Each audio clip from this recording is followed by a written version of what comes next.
नमस्कार, स्वागत है। जेपीएससी का पीवाईक्यू में आपका स्वागत है। कुल मिला के आप जानते हैं जेपीएससी का एग्ज़ाम तो बहुत दिनों बाद आता है, तो आप दूसरा एग्ज़ाम के लिए भी प्रैक्टिस कर सकते हैं। जो ये क्वेश्चन है एंशिएंट इंडिया का, तो मतलब क्वेश्चन कहीं से भी पूछा जा सकता है। आप देख सकते हैं कि कैसा कैसा क्वेश्चन पहले पूछा गया है। तो चलिए शुरू करते हैं। तो पहला क्वेश्चन है, मानव उपयोग में लाई गई पहली धातु कौन सी थी? तो मानव उपयोग में लाई गई पहली धातु तांबा थी। अब सेकेंड क्वेश्चन देखिए, भारत में चांदी की उपलब्धता का प्राचीनतम साक्ष्य कहाँ से मिलता है? तो हड़प्पा संस्कृति से मिलता है।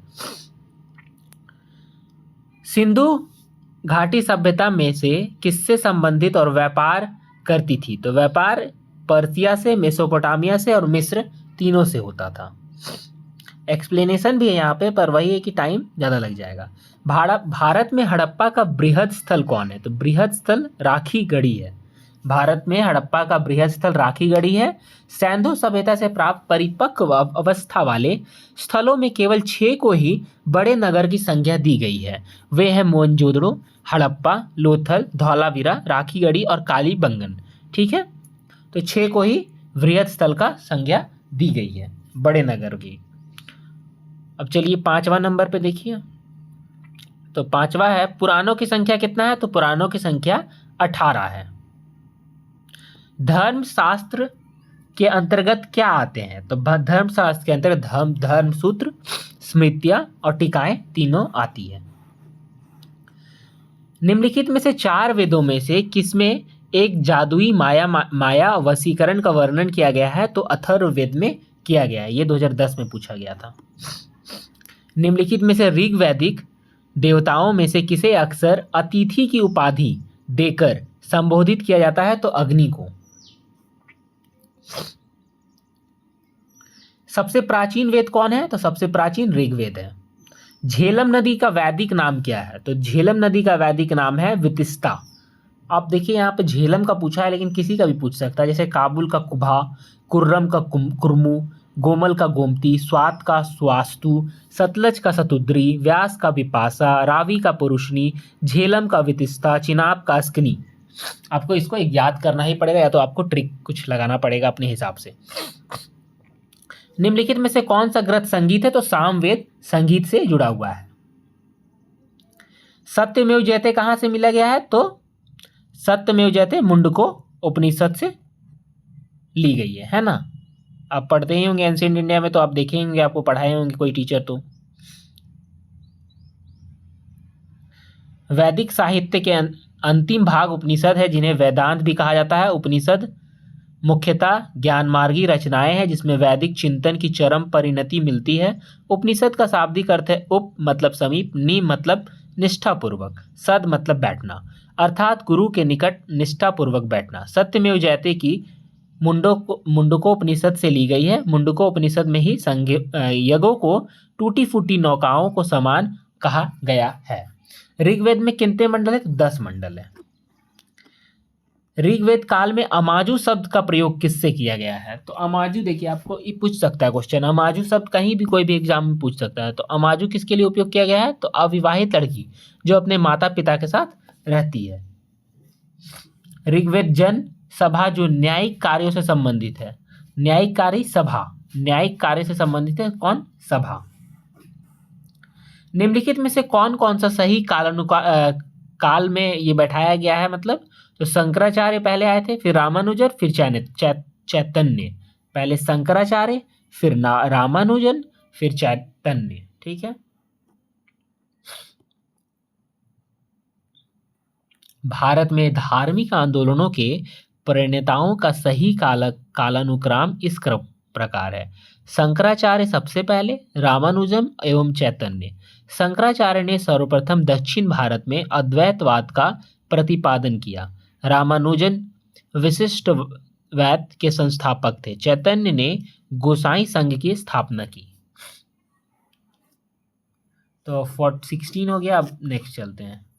चारवाक दार्शनिक प्रणाली क्या है? तो चारवाक क्या है? लोकायत प्रणाली भी कहलाती है। चार्वाक क्या कहलाते हैं? लोकायत प्रणाली भी कहलाती है। लोकायत चार्वाक दर्शन प्रणाली एक भौतिकवादी नास्तिक दर्शन प्रणाली है। इस प्रणाली में प्रत्यक्ष प्रमाण के सिद्धांत को स्वीकार किया गया है, जिसमें दार्शनिक अज्ञेयवाद और धार्मिक संभाववाद के कई रूपों को भी अपनाया गया है। इसे लोकायुक्त प्रणाली भी कहा जाता है, क्योंकि इस दर्शन प्रणाली का मानना है कि केवल संसार या लोक ही सत्य है। इस प्रणाली के संस्थापक चार्वाक थे, जिन्होंने बृहस्पति सूत्र पर लेख लिखा है। तो कुल मिला के यहाँ पे क्वेश्चन आ सकता है कि बृहस्पति सूत्र पर लेख किसने लिखा है। यहाँ पे क्वेश्चन आ सकता है बृहस्पति लेख पर लेख किसने लिखा है, तो कौन? चार्वाक। चार्वाक, ठीक है। आजीवक संप्रदाय के संस्थापक कौन थे? तो मक्खली गोसाल। मक्खली गोसाल आजीवक के कौन थे? तो मक्खली गोसाल। आप ट्रिक से याद कर सकते हैं कि आजीवक मतलब आप कभी भी अगर सोचिएगा आजीवक मतलब हमेशा हमेशा के लिए, तो मक्खी से आप याद रख सकते हैं। मतलब कि याद रखिए या तो फिर याद ही रखिए तो ज़्यादा बेटर है, ट्रिक तो कभी काम आता नहीं है। तो देखिए यहाँ पे है जैसे कि सांख्य दर्शन किसका था? तो कपिल का। न्याय दर्शन गौतम का। वैशेषिक दर्शन कणाद। योग दर्शन पतंजलि। मीमांसा या पूर्व मीमांसा जैमिनी। और वेदांत दर्शन या उत्तर मीमांसा बादरायण। कहीं से भी क्वेश्चन इसमें आ सकता है, आप कृपया करके नोट कर लीजिए। तो सांख्य दर्शन कपिल, न्याय गौतम, वैशेषिक कणाद, योग पतंजलि। देखिए इनको मेरे ख्याल से लगता है कि योग तो सबको याद रहता है, क्योंकि योग आप जान ही रही हैं, अभी पतंजलि बहुत फेमस है। मीमांसा या पूर्व मीमांसा जैमिनी। और वेदांत दर्शन या उत्तर मीमांसा बादरायण। शैव संतों के लेखन के संग्रह को पांचवा वेद भी समझा जाता है। उपरोक्त संग्रह का क्या नाम है? तो तिरुमुराई। तिरुमुराई। शैव संतों के लेखन के संग्रह को पांचवा वेद भी समझा जाता है। उपरोक्त संग्रह को क्या कहा जाता है? तो तिरुमुराई। तिरुमुराई। स्तूप से संबंधित क्या है? तो महापरिनिर्वाण। महात्मा बुद्ध ने अपने जीवन के अंतिम पड़ाव में कुशीनगर पहुंचे, जहां पर 483 ईसा पूर्व में 80 वर्ष की अवस्था में इनकी मृत्यु हुई, जिसे बौद्ध ग्रंथ में महापरिनिर्वाण की संज्ञा दी गई।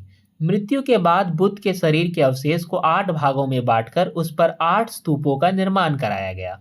अतः महापरिनिर्वाण का संबंध स्तूप से है।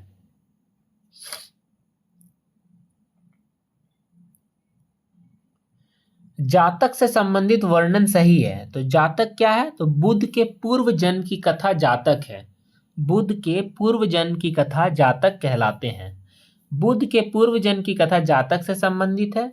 जातक कथाओं में बुद्ध के सांख्य वंश में उत्पन्न होने से पूर्व के जन्मों का वृत्तांत मिलता है। महात्मा बुद्ध द्वारा सारनाथ में दिए गए प्रथम उपदेश को धर्म चक्र परिवर्तन या प्रवर्तन कहा गया है।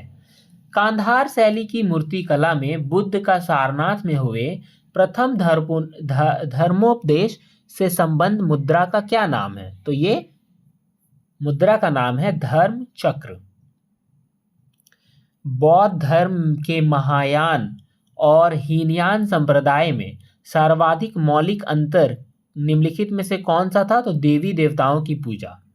हीनयान संप्रदाय में महात्मा बुद्ध को एक महापुरुष माना जाता है, परंतु महायान में संप्रदाय में उन्हें देवता माना जाता है तथा उनकी पूजा की जाने लगी। इसी के साथ अनेक बोधिसत्व की पूजा भी प्रारंभ हुई। यमक बुद्ध पितक से संबंधित है। यमक बुद्ध पितक से संबंधित है क्या? तो अभिधम। यमक बौद्ध पिटक अभिधम से संबंधित है। बौद्ध साहित्य को त्रिपिटक कहा गया है। इसके 3 भाग है, सुत्त पिटक, विनय पिटक, अभिधम पिटक। अभिधम पिटक के 7 ग्रंथ है, जिसके कारण इसे सप्तम करण कहा गया है। 7 ग्रंथों इस प्रकार हैं। अब 7 ग्रंथ यहाँ देख सकते हैं। धम्म संगिनी, विभंग, धातु कथा, पुंगल पन्नति, कथावस्तु, यमक और पत्थान पट्टान। सुल्तानी युग में बौद्धों की कौन कौन सी शाखा सबसे प्रभावशाली? तो वज्रयान। फिर बौद्ध ने अपना पहला उपदेश कहाँ पे दिया? तो सारनाथ में दिया। हीनयान बौद्ध साहित्य का प्रमुख ग्रंथ किस भाषा में है? तो कौन भाषा में है? तो पाली भाषा में है। इनमें से किसे एशिया का ज्योति पुंज नाम से जाना जाता है? तो किसे जाना जाता है? तो गौतम बुद्ध जी को। दिगंबर व श्वेतांबर दो मुख्य संप्रदाय किस धर्म के थे? तो जैन धर्म के थे, दिगंबर और श्वेतांबर। स्तूप जहां बुद्ध अथवा उनके मुख्य शिष्य के शारीरिक कार्य अवशेष रखे जाते हैं उन्हें क्या कहा जाता है? तो शरीरिका कहा जाता है। स्तूप का उल्लेख सर्वप्रथम ऋग्वेद में प्राप्त होता है, जहां अग्नि की उठती हुई ज्वालाओं को स्तूप कहा गया है। कालांतर में बौद्ध ने इसे अपने संघ पद्धति में अपना लिया। इन स्तूपों में बुद्ध अथवा उनके प्रमुख शिष्य की धातु रखी जाती है, जिसके कारण ये श्रद्धा और उपासना के केंद्र बन गए। स्तूप 4 प्रकार के बताए गए हैं, तो शारीरिक, परिभौमिक, उद्देशिका, संकल्पित या पूजार्थक स्तूप। अनेकवाद निम्नलिखित में से किस क्रोध सिद्धांत का दर्शन है? तो किस जैन धर्म का है अनेकवाद। अनेकवाद जिसे स्यादवाद या सप्तभंगनीय इत्यादि नामों से जाना जाता है, जैन धर्म दर्शन का क्रोध सिद्धांत है। ये जैन ग्रंथों की रचना इनमें से किसमें, कौन भाषा में हुई है? तो प्राकृत भाषा में। प्रारंभिक जैन साहित्य अर्ध मगधी भाषा में लिखे गए थे। बाद में अधिकांश जैन ग्रंथ की रचना प्राकृत भाषा में हुई। जैन साहित्य को आगम कहा जाता है। इसके अंतर्गत 12 अंग, 12 उपांग, 10 प्रकरण, 6 क्षेत्र सूत्र या चाल मूल सूत्र की गणना की जाती है। अष्टाध्यायी किसके द्वारा लिखी गई है? तो पाणिनि के द्वारा। पाटलिपुत्र किन नदियों के संगम पर स्थित है? तो गंगा और सोन। पाटलिपुत्र किन दो नदियों के बीच में है? तो गंगा और सोन के बीच में है पाटलिपुत्र। मगध साम्राज्य का पहला राजधानी कहाँ था? तो मगध का गिरिव्रज था। 16 महाजनपद के युग में मथुरा इनमें से किसकी राजधानी रही है? तो सूरसेन की राजधानी मथुरा रही है, सूरसेन। किस चीनी जनरल ने कनिष्क को हराया था? तो पेन चाओ ने हराया था। शक संवत किससे संबंधित है? तो 78 एडी से संबंधित है। अर्थशास्त्र तो जानते ही आप, कौटिल्य से संबंधित है। प्राचीन भारत में इनमें से एक ने नियमित रूप से सोने के सिक्के चलाए? तो कुषाण। कनिष्क की राजधानी पुरुषपुर थी। निम्नलिखित में से उसको वृहद साम्राज्य के किस स्थान के लगभग दूसरी राजधानी का स्थान प्राप्त हुआ था? तो मथुरा। सिकंदर का भारत पर आक्रमण 326 ईसा पूर्व में। निम्नलिखित में से किसे चंद्रगुप्त मौर्य के शासन काल में सुदर्शन झील का निर्माण करवाया था? तो पुष्यगुप्त वैश्य। कौन निर्माण कराया था? पश्चिमी भारत में जल संसाधन के लिए चंद्रगुप्त के सुराष्ट्र प्रांत के राज्यपाल पुष्यगुप्त वैश्य ने सुदर्शन नामक झील का निर्माण कराया। अशोक के समय में उसके राज्यपाल तुषास्थ ने झील से सिंचाई के लिए नहरें निकाली थी। तो कौन करवाया? चंद्रगुप्त मौर्य के शासन काल में सुदर्शन झील का निर्माण पुष्यगुप्त वैश्य ने। मौर्य इतिहास के स्रोत इंगित करते हैं कि भारत में दास्ता नहीं थी। तो कौन? मेगास्थनीज का इंडिका। मेगास्थनीज का इंडिका यह विवरण देता है कि मौर्य युग में दास्ता नहीं थी। उसके अनुसार मौर्य काल में शांति और समृद्धि व्याप्त थी। मेगास्थनीज के अनुसार समाज में 7 वर्ग थे: दार्शनिक, कृषक, पशुपालक, कारीगर, योद्धा, निरीक्षक और मंत्री। मौर्य काल में टैक्स को छुपाने के लिए इनमें से क्या दंड दिया जाता है? तो मृत्यु दंड। मौर्य काल में टैक्स को छुपाने के लिए मृत्यु दंड दिया जाता है। मौर्यकालीन अर्थव्यवस्था का मुख्य आधार कृषि है। भू राजस्व उत्पाद का 6वां भाग तय किया गया था। इसे राजस्व अधिकारी एग्रोनोई द्वारा एकत्र किया जाता है। टोल टैक्स लगभग 10% थी। निम्नलिखित में से किसे रानी अभिलेख कहा जाता है? तो रानी अभिलेख तीसरा लघु स्तंभ को रानी अभिलेख कहा जाता है। निम्न मूल पाठ प्राचीन भारत के जासूसी प्रणाली के संबंध में विस्तृत महत्वपूर्ण जानकारी देता है। तो जासूसी के लिए कौन जानकारी देता है? जासूसी के लिए आपका प्राचीन भारत में जासूसी प्रणाली के संबंध में विस्तृत एवं महत्वपूर्ण जानकारी कौटिल्य के अर्थशास्त्र में मिलती है। कौटिल्य के अर्थशास्त्र राजनीति शास्त्र की प्रथम पुस्तक मानी जाती है। कौटिल्य ने अरि, मित्र, मध्यम और उदासीन प्रकार के दूतों का उल्लेख किया है। कौटिल्य के अनुसार गुप्तचर को विरोधी राज्य के वैद्य, व्यापारी, ज्योतिषी, तीर्थयात्री, राजा के सेवक, रसोइया तथा साधु आदि के अलावा राजमहल में स्त्रियां ताबूल और छत्र वाहिकाओं का पद भी प्राप्त हो कर लेती थी, ताकि आंतरिक गतिविधि में भी भेद जा सके। तो कौन हो गया इसका आंसर? कौटिल्य का अर्थशास्त्र में क्या जानकारी मिलती है? तो जासूसी प्रणाली के संबंध में। सन्निधाता या सत्तिद्रता मौर्य प्रशासन में कौन से विभाग का प्रभारी था? तो ये कोषागार था। सन्निधाता कौन था? कोषागार। यहाँ पे बहुत सारा है, जैसे समाहर्ता राजस्व विभाग से संबंधित, सेनापति युद्ध विभाग से, प्रतिष्ठा फौजदारी न्यायालय, कर्मातिक उद्योग धंधों, व्यवहारिक दीवानी न्यायालय, अंतपाल सीमावर्ती दुर्गों का रक्षक। अब 2 क्वेश्चन बचा हुआ है, 50 तक ही करेंगे हम लोग। मौर्य साम्राज्य के पेशावर के निकट उत्तर पश्चिम भाग में अशोक के शिलालेख थे, तो क्या? खरोष्ठी लिपि में। चाणक्य ने कौन सा ग्रंथ लिखा था? तो कौन ग्रंथ लिखा था? अर्थशास्त्र। अब लास्ट क्वेश्चन है, इसको अगर आप देखेंगे कभी भी तो कोशिश कीजिएगा, कनिष्क बौद्ध धर्म के किस शासक अनुयायी थे?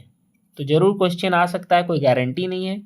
सुन लीजिएगा आप बैठे बैठे, ज़्यादा मिनट का नहीं है, 16 मिनट 17 मिनट का वीडियो है। शुक्रिया, मिलते हैं अगले क्वेश्चन के साथ। लाइक जरूर कीजिएगा अगर पसंद आए, जब भी देखिए आप। मिलते हैं।